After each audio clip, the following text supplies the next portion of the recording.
Galatians 5:19. It says, now if the works of the flesh are manifest, which are these: adultery, fornication, uncleanness, lasciviousness, idolatry, witchcraft, hatred, variance, emulations, wrath, strife, seditions, heresies. Now check this out.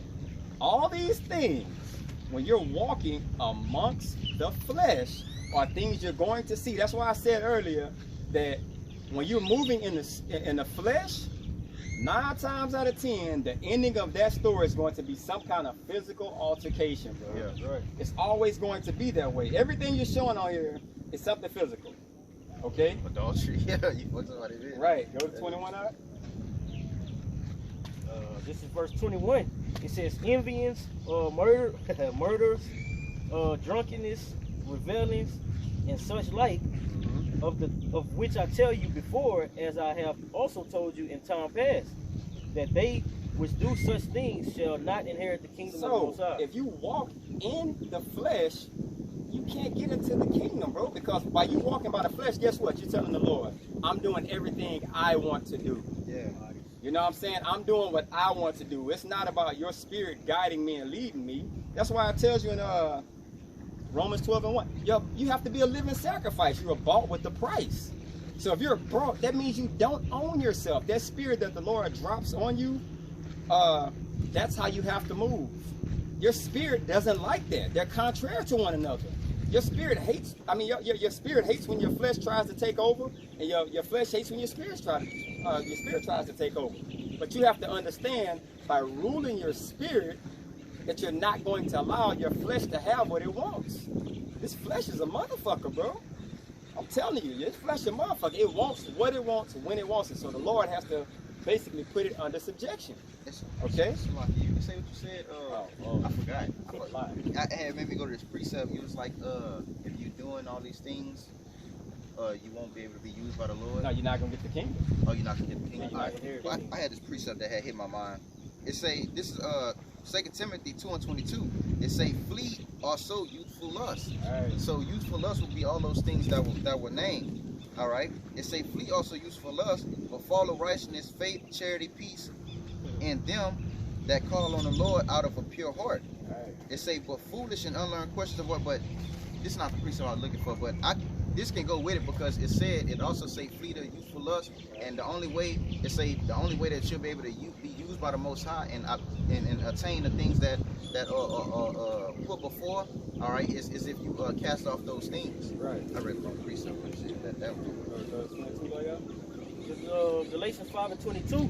It says, but the fruit of the Spirit is love, joy, peace, long-suffering, gentleness, goodness, faith, meekness, temperance. And such there is no law. So, it's no law in those things. You know why? Because they basically are the law. Okay? When you're walking in the fruit of the Spirit, nobody's going to have to tell you, hey brother, you don't need to be talking to that woman because she belongs to someone. Okay? It's like which are the greatest 2 commandments. Okay? When you know them and you understand, all these things are a part of that. Okay? Go ahead.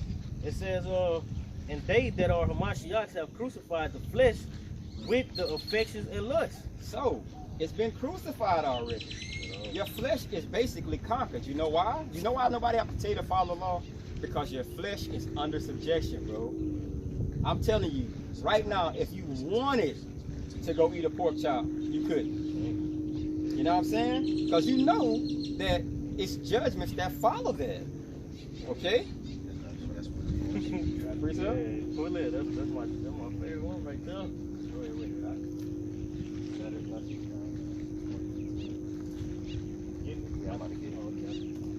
All right, this is Titus 1:15. It say, unto the pure all things are pure. All right. It say, but unto them that are defiled and unbelieving, it is not pure. And the unbelieving would be what? Those that's basically walking after the flesh. Right. It say so, and that's the same thing as they look at as what we're doing as filthiness. Like, oh, you don't do this, you don't do that. It say but even their mind and conscience is defiled. Yeah, that was it on that. I'm gonna read 16. It say they profess that they know the Most High, but in works they deny Him, being abominable and disobedient unto every good work reprobate. Those same good the fruits of the Spirit. Right, they don't follow Him. You know what I'm saying? They don't follow Him at all. All they want to do is make it look like they do. Make it look like we're doing these righteous things. But when the truth of the matter comes forward, you tell them, baby, you're not supposed to eat that food. That's a bummer. Well, we don't live in the Old Testament anymore. All right, it says, if we live in the Spirit, let us also walk in the Spirit. So if you live in the Spirit, that's how you have to walk. Okay, otherwise, you can't live in the Spirit and walk in the flesh. Okay? If you're, and that's, bro, that's straddling the fence. Yeah. That means you're lukewarm. Okay, you're living in the Spirit. Let's say you keep certain laws, but you don't believe in the Old Testament. You know what I'm saying? So there's certain things you can do now. You know what I'm saying? You're basically easing the rope up on yourself. Bro, you can't have both. Your spirit and your flesh does not like each other. Okay? You're battling yourself. It's two people in you, bro. You got, if I use my government name, I got Jared and I got Kalab. Kalab the spiritual man and Jared the physical. They're always constantly at battle with each other, bro. Yeah. So you have to get that old man under subjection and put him in check. Otherwise, bro, he'll run your life. You know what I'm saying? You got anything? This is Galatians 6 and verse 8. For he that soweth to his flesh shall of the flesh reap. So the things that you sow into your flesh, what you put off, what you put out is what you're going to receive. Right. You put off fleshly things, that's like what?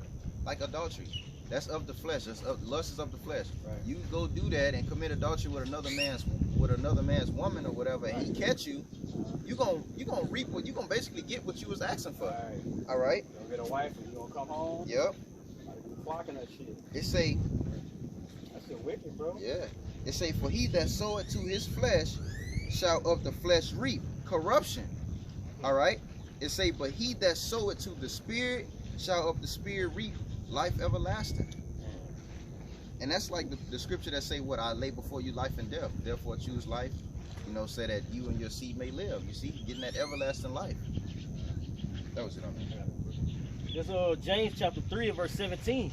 It says, but the wisdom that is from above is first pure, then peaceable, gentle, and easy to be entreated, full of mercy and good fruits, without partiality, right, and without hypocrisy. Right. And the fruit of righteousness is sown in peace of them that make peace. And what the description of Matthew, blessed are the peacemakers. Yeah. Because what we become peacemakers by getting everything right with Yahweh Shema Shai. And that wasn't physical. Yeah. You know, it had to be of the Spirit.